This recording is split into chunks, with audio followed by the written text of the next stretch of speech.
الحمد لله رب العالمين والصلاة والسلام على أشرف الأنبياء والمرسلين نبينا وسيدنا محمد مصطفى صلى الله عليه وآله وأصحابه أجمعين ومن والاه. الحمد لله أول والآخر والظاهر والباطن خلق فسوى وقدر فهدى بيده ملكوت كل شيء وهو يجير ولا يجار عليه. أحمده سبحانه وأشكره وأتوب إليه وأستغفره وأشهد أن لا إله إلا الله وأشهد أن محمدا عبده ورسوله بعث الله بين يديه الساعة بشيرا ونذيرا ودع إلى الله بإذنه وسراجا منيرا فصلوات الله وسلامه عليه وعلى آل بيته الطيبين الطاهرين وعلى أزواجه الأمهات المؤمنين وعلى أصحابه والتابعين ومن تبعهم بإحسان إلى يوم الدين. Hürmetli mümin Müslümanlar, gazizdin kardeşlerimiz, şundan da bik ahamiyetli ham faziletli bulgan cuma saatlarımız mübarek olsun. Barcha galemge yoktan bar kılıp terbiyelep duruşu Allah Subhanahu ve Teala'ya maqtavlarımız bulsun. Galemege rahmet itip jibelgen, dinni anlatkan, iletken, örnek bulup yaşap görsetken Peygamber Muhammed Mustafa sallallahu aleyhi ve sellemge sansız salavat şeriflerimiz ham көңіл türlerimizden çıkan dualarımız ham şeriflerimiz her vakit eriştirsin. Bizim barcamızga da ma'lum ki bu dünya fakat bir Allah Teala'ya buysuna. Ham ul anıgına bütünüsün idare ite. Bizim Adem bağların ul bu dünyada halifeler itip bilgiledi. Hem bu hakta Rabbimiz Allah Kur'an-ı Kerim'de bulay deyip ete.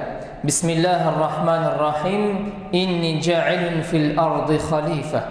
Hiç şeksiz min jirde halife itip Adem aleyhisselam'ını bar ettim di, yarattım di. Bu jirde halife ne kireksin deyip sorultuğa. Allah Subhanahu ve Teala Adem aleyhisselam'ını hem onun nesil devamçilerin halife jirdagi işlevçiler idare etüşü, tabiatını saklavuşu, muhtaçlarga yardım etüşü, cemiyetteki işlerin uyuşturuşu zat etip bilgiledi. Ul kişi bularak hem umumen tulu bir cemiyette bularak da Allah Teala'ya emrine buysunup yaşasın için Allah Subhanahu ve Teala kuşkanların ötep hem ul tıyganların tıyılıp yaşarga için deyip Rabbimiz Allah bizge buyurar. Az-Zariyat suresinin 56. ayetinde Allah Subhanahu ve Teala bizge indi bulay deyip eyte. Bismillahirrahmanirrahim. وَمَا خَلَقْتُ الْجِنَّ وَالْاِنْسَ اِلَّا لِيَعْبُدُونَ Min cinlerine hem kişilerine mina ibadet kılsınlar deyip yarattım. Yani şu turmuşta Allah Subhanahu ve Teala cinlerine hem Adem bağlarına gamel ibadet için bar kıldı. Şunun itip uterge kirek ibadet ol namaz oku, uraza tutu, hem indi başka izgilikler kuluğuna tügül bu düşüncege şundan da bir küp aybir kire. Eğer fik kitabının biz indi açıp qarasak, onlarda finans meselelerine bir küp şundan da ihtibar birilir. Bu ülkede ne işin şunday zor ihtibar birilir deyip sıra koysa, şundan da indi biz bu kitabını hem bu fenne indi ilenip aşıklarına. Bilgimizce dinimiz boyunca bir kişiler de bütün istitigiz. Bir kişi de cemiyetteki derecesinin yekinindir. Bir millet vakili başka milletten üstün tügül. Başkalardan üstün bulu almayı bir nişikte. Çünkü Allah Rabbimiz bizni bir candan hem bir Adem aleyhisselam'dan bar ittedi. Nisa suresinde 1. ayetinde Allah Subhanahu ve Teala bulay deyip eyte. Bismillahirrahmanirrahim. Ya eyyuhan nasu ittaqu rabbakumullezî halakakum min nefsi vahide ve halaka minha zavcaha ve betha minhuma ricalen kethiran ve nisaa. Ey kişiler, sizni bir atadan Яратучы Алла Субханаху ва Таалагә каршылык күрсәтүдән сакланыгыз ди. Ул Адам алейхиссаламның үзеннән хатын яратты ва икесеннән күп ирләрне ва күп хатын кызларны дөньяга бар итте, җиһанга шәште, таратты дип Раббыбыз Аллаһ безгә боера. Коръәни Кәримдә бу сүзләр исәбенә без инде җәмәгать аңлыйбыз, кемдә кем булса, барыбыз да бер тамырдан, бер ата-анабыздан барлыкка килдек. Моңа карата шул Мухаммад Мустафа саллаллаху алейхи ва салламның хадисе билгеле.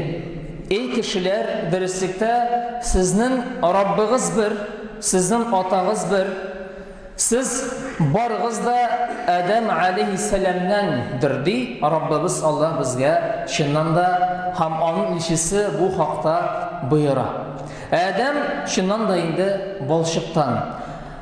Гараб милләтеннән буланыгыз ди, гараб булмагангыз караганда ди, үстен түгел, үстенлек бер кашанда юк. Димәк, безне бөтен үзара мөнәсәбәтләребез, бәйләнешләребез тигезлек һәм инде намуслыкка нигезләнә ди.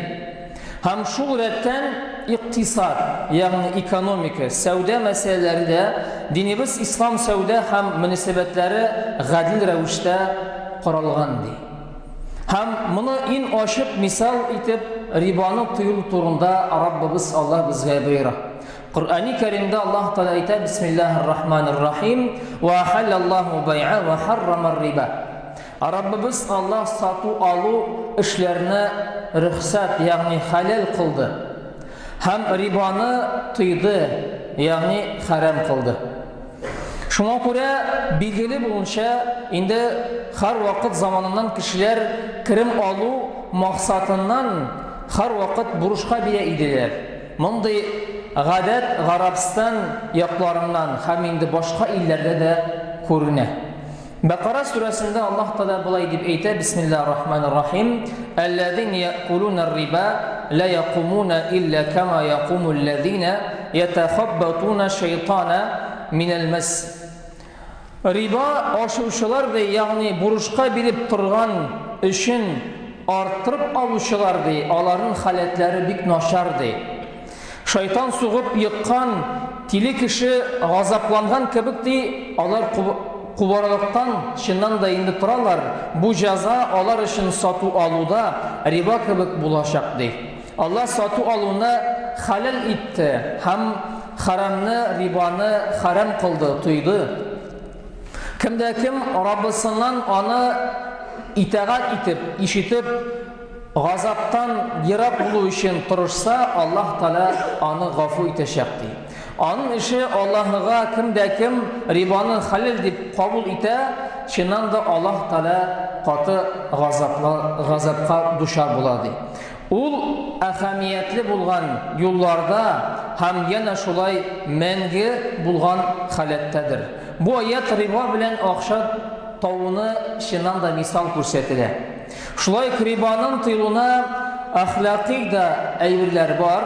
Әгәр кеше әҗәткә акча сырый икән, мәҗбүр икән, димәк ул инде рибага керергә тиеш түгел. Әгәр дә ул булыша икән, шушы изге теләкләрне, изге ниятләрне Раббыбыз Аллаһ кабул кылсын. Ә кешенең кайсысы да яки шушы тормышта халал булган әйберләргә әгәр дә тырышса, анарга булышырга кирәк икәнлеген испатлана. Исламның әлеге бик әһәмиятле, күренешле, тигез булган һәм бик фазилиятле булган динебез иктисадты мөнәсәбәтләрен тигезлектә һәр вакыт намуслыкны күрсәтә ди.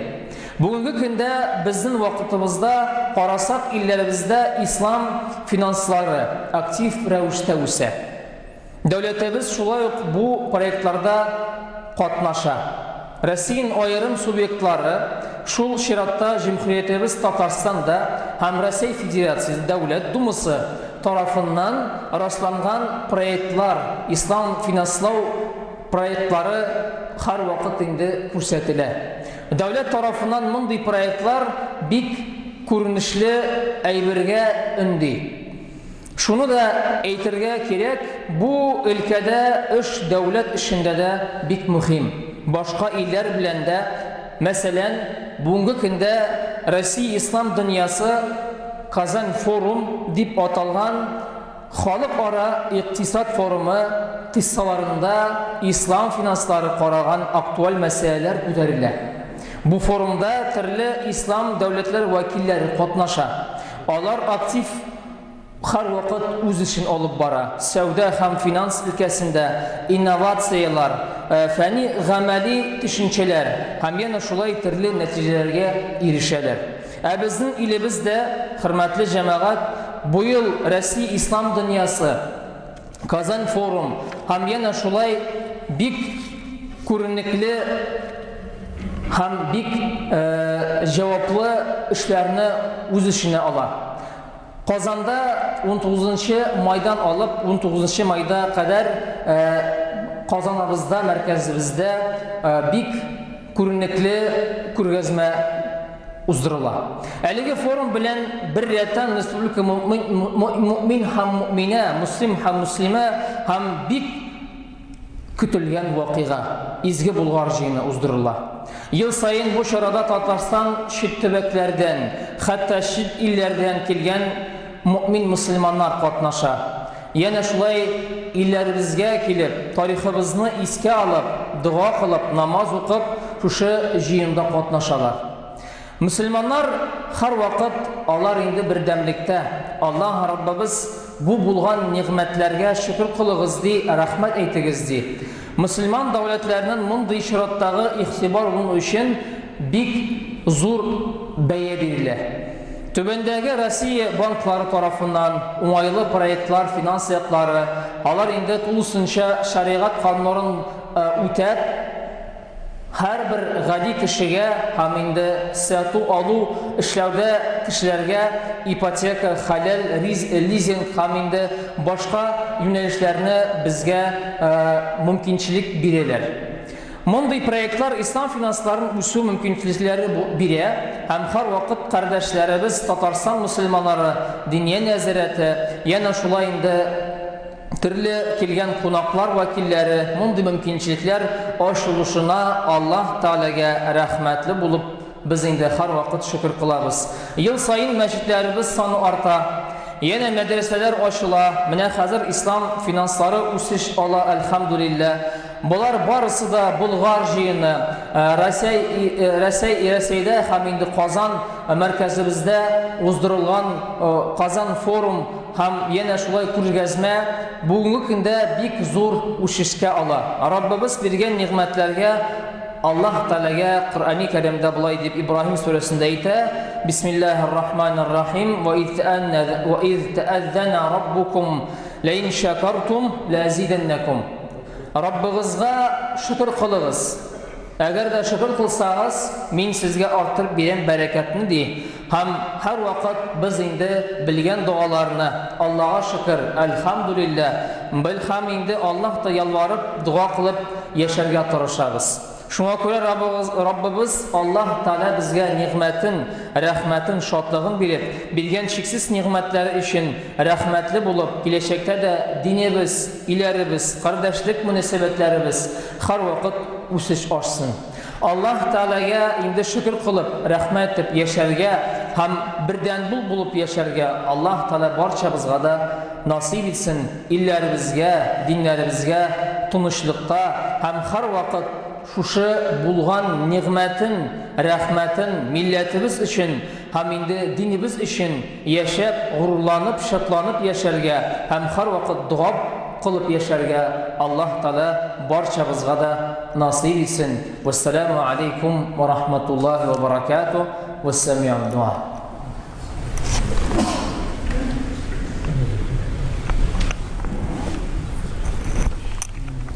الحمد لله رب العالمين فقال جل وعلا بعد أعوذ بالله من الشيطان الرجيم بسم الله الرحمن الرحيم إن الله وملائكته يصلون على النبي أيها الذين آمنوا صلوا عليه وسلموا تسليما اللهم صل على سيدنا محمد وعلى آل محمد كما صليت على إبراهيم وعلى آل إبراهيم في العالمين إنك حميد مجيد وارض الله من خلفائه أربعة أبي بكر وعمر وعثمان وعلي ومن سائر صحابة نبيك محمد مصطفى صلى الله عليه وآله وأصحابه أجمعين اللهم أعز الإسلام والمسلمين اللهم أعز الإسلام والمسلمين اللهم أعز الإسلام والمسلمين اللهم انزل البركة والنعمة والقدرة اللهم افتح لي أبواب رحمتك اللهم إنك عفو كريم تحب العفو فاعف عنا اللهم اغفر للمؤمنين والمؤمنات والمسلمين والمسلمات ربنا آتنا في الدنيا حسنة وفي الآخرة حسنة وقنا عذاب النار. Уважаемые единоверцы, уважаемые мусульмане, нет сомнений в том, что в день суда все человечество без исключений предстанет перед Господом. В мирской жизни те, которые считали себя важными людьми перед Богом, а веру воспринимали как некий элемент ритуала, обратятся к тем, которые были для них авторитетами, сказав им: «Мы шли за вами, но не смогли достичь ничего серьезного в бренном мире. А теперь, когда мы вместе с вами оказались в огненной гиене, сможете ли вы хотя бы как-то помочь нам и отсрочить наше мучение?» Отвечая на вопрос, они сказали: «О, если Всевышний наставил бы нас на верный путь, тогда бы мы также пошли за вами по правильному пути. Но, несомненно, мы заблудились и привели вас к заблуждению. Теперь нет разницы, упрекаем ли мы их сами или желаем о том, что уже сами не сможем изменить.